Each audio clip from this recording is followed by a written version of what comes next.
Bismillahirrahmanirrahim. Assalamualaikum warahmatullahi wabarakatuh. Sebelumnya perkenalkan, saya Nadia Rujatul Jannah dengan nomor induk mahasiswa 12130200127 dari jurusan Hukum Ekonomi Syariah semester 3 kelas C. Dengan adanya video ini ditujukan untuk memenuhi ujian tengah semester pada mata kuliah Politik Hukum Ekonomi Syariah yang diampu oleh Bapak Profesor Dr. Fauzian Ali Rosyid MSI dan Bapak Lutfi Fahrul Rijal SSY MH. Pada pertemuan kedua yaitu membahas mengenai konsep dasar politik hukum. Politik hukum yaitu aktivitas penetapan sebuah hukum yang di dalamnya memuat konsep, asas, dan tujuan. Politik hukum pula mencakup orang banyak. Sejatinya, politik dengan hukum merupakan dua hal yang tidak dapat terpisahkan. Apabila politik tanpa hukum, maka akan lemah karena tidak memiliki aturan hukum yang berlaku untuk menetapkan sebuah kebijakan. Sebaliknya, hukum memerlukan politik, jika tidak, maka tidak akan memiliki kekuasaan politik. Adapun ruang lingkup dalam politik hukum ada beberapa hal. Yang pertama ada nilai-nilai dan aspirasi. Karena politik hukum berkaitan dengan orang banyak sehingga dibutuhkan nilai-nilai dan aspirasi-aspirasi dari berbagai pihak. Kemudian yang kedua, perdebatan dan perumusan nilai-nilai dan aspirasi. Yang ketiga yaitu penyelenggara negara yang berwenang merumuskan dan menetapkan politik hukum. Yang keempat yaitu peraturan perundang-undangan. Yang kelima, faktor-faktor politik hukum. Yang keenam yaitu pelaksanaan politik hukum. Politik hukum pun mempunyai korelasi dengan ilmu-ilmu lain, di antaranya ilmu hukum, hukum tata negara, hukum administrasi negara, ilmu politik, dan ilmu ekonomi. Pada pertemuan ketiga, membahas mengenai relasi hukum dan politik. Politik dan hukum merupakan suatu kesatuan yang saling memiliki keterikatan dan ketergantungan antara satu sama lain. Terdapat banyak pendapat yang mengemukakan mengenai politik dan hukum. Di antaranya, menurut John Austin, ia mengemukakan bahwa hukum itu tergantung atas komandonya. Sedangkan menurut Hans Kelsen, tidak memiliki korelasi antara politik dan hukum. Namun secara keseluruhan dari berbagai pendapat yang mengemukakan terkait relasi politik dan hukum yaitu saling memiliki keterikatan atau saling membutuhkan.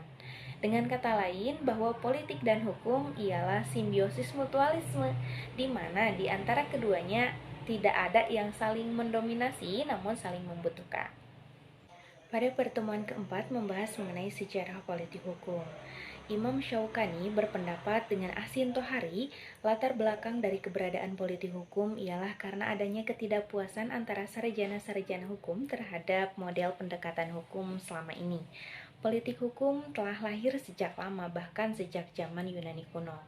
Sacipto Raharjo menjelaskan pada abad ke-19, individu merupakan pusat pengaturan hukum. Hukum yang sedang berkembang pada saat itu adalah hukum perdata yang meliputi hak benda, perbuatan melawan hukum, dan lain-lain. Pada saat itu, hukum dianggap independen dan otonom, namun hal tersebut tidak berlaku di masa sekarang karena hukum harus bisa mengikuti zaman supaya tidak tertinggal. Sejarah politik hukum terbagi menjadi dua, yaitu implisit dan eksplisit. Secara implisit, menurut pendapat Purnomo, keberadaan politik hukum dapat dilihat dari bagian seni dan keterampilannya, karena di dalamnya terdapat kaidah atau aturan hukum yang berlaku. Secara eksplisit, menurut Imam Syafani bahwa tidak dapat dipastikan kapan dan pertama kali politik hukum itu muncul serta siapa penggagasnya. Beliau tidak menyebutkan secara eksplisit sejarah politik hukum itu sendiri. Seperti dalam buku karangan Supomo pada tahun 1947, Lemire pada tahun 1952, Bill Yoford pada tahun 1953 dan dikembangkan kembali oleh Utrecht pada tahun 1961 yang dalam buku karangan mereka menyantumkan istilah dari politik hukum. Pertemuan 5 membahas mengenai politik hukum Islam dan politik hukum ekonomi syariah. Pada politik hukum Islam, membahas mengenai pandangan Ibnu Taimiyah terhadap politik hukum Islam, prinsip hukum Islam, dan asas-asas hukum Islam. Menurut Ibnu Taimiyah dalam bukunya bahwa istilah politik hukum disebut siyasah syariah yang merupakan aplikasi dari al-maslahah al-mursalah atau pengaturan non-syara, yakni mengatur mengenai kesejahteraan manusia dalam hukum yang ketentuan-ketentuannya tidak termuat dalam syara. Sebagian ulama ada pula yang mendefinisikan bahwa politik hukum Islam sebagai perluasan peran penguasa untuk merealisasikan kemaslahatan manusia itu sendiri sepanjang hal tersebut tidak bertentangan dengan agama. Pandangan Ibnu Taimiyah terhadap politik hukum Islam diantaranya yaitu kosmopolitanisme. Dalam pandangan ini, Islam sebagai kebenaran haruslah menjadi kebaikan bagi seluruh alam. Kemudian doktrin kekhalifahan, hukum Islam harus didasarkan kepada Al-Quran dan Al-Hadis, serta membuang jauh-jauh perbuatan syirik, khurafat, bid'ah, dan lain-lain. Selain itu, Ibnu Taimiyah berpendapat bahwa pemimpin tidak harus dari Quraisy, tetapi siapa saja boleh menjadi pemimpin asalkan memenuhi syarat yang berlaku. Selanjutnya, institusi negara. Negara sangat dibutuhkan sekali akan keberadaannya sebagai pengelola umat. Apabila negara baik, maka akan menghasilkan pula hukum yang baik, begitupun sebaliknya. Dan yang selanjutnya, kepemimpinan. Dalam pandangan ini lebih menekankan teokrasi. Kepemimpinan di sini artinya seorang pemimpin itu harus dapat mengemban beberapa aspek kepemimpinan, yakni keadilan, amanah, dan walian. Selanjutnya yaitu mengenai prinsip hukum Islam.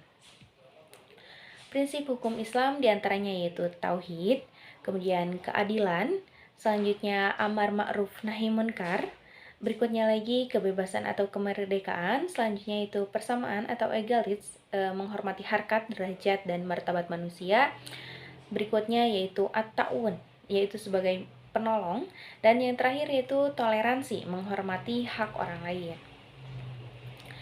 Kemudian selanjutnya asas-asas hukum Islam. Asas-asas hukum Islam diantaranya ada asas nafiyatul haraji, kemudian asas qilatu taklif, kemudian asas tadaruj atau bertahap, selanjutnya yaitu asas kemuslihatan manusia, berikutnya lagi asas keadilan, asas estetika, asas urf, dan asas syara menjadi zatiyah Islam atau pintu ijtihad. Berikutnya mengenai politik hukum ekonomi syariah. Pada mulanya, politik hukum ekonomi syariah adalah proses pembuatan dan pelaksanaan hukum yang dapat menunjukkan sifat dan arah sebuah hukum yang dibangun dan ditegakkan. Di Indonesia, politik hukum ekonomi syariah ini didasarkan salah satunya pada pasal 29 Undang-Undang Dasar 1945 yang berbunyi bahwa negara menjamin kemerdekaan tiap-tiap penduduk untuk memeluk agama masing-masing dan beribadat sesuai agama dan kepercayaannya. Adapun sejarah pemberlakuan politik hukum ekonomi syariah, yang pertama yaitu Undang-Undang Nomor 19 Tahun 2008 tentang Surat Berharga Negara atau SBBN.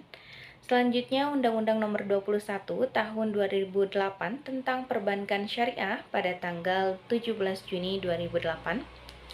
Selanjutnya yaitu pendirian Bank Syariah oleh BUMN. Berikutnya lagi Dewan Syariah Nasional Majelis Ulama Indonesia atau yang biasa disingkat dengan DSN MUI tanggal 10 Februari pada tahun 1999.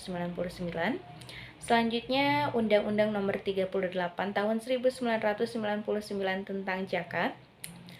Selanjutnya yaitu diundangkannya Undang-Undang Nomor 3 Tahun 2006 tentang perubahan atas Undang-Undang Nomor 7 Tahun 1989 tentang Peradilan Agama.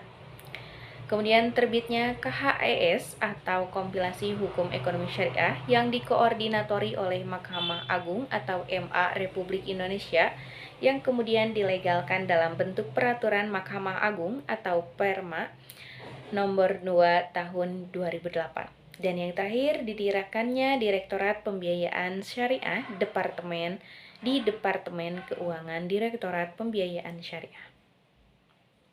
Pada pertemuan 6 membahas mengenai sifat hukum sebagai objek kajian politik hukum. Sifat hukum sebagai objek kajian politik hukum terbagi menjadi beberapa sifat, diantaranya yang pertama ada fakultif.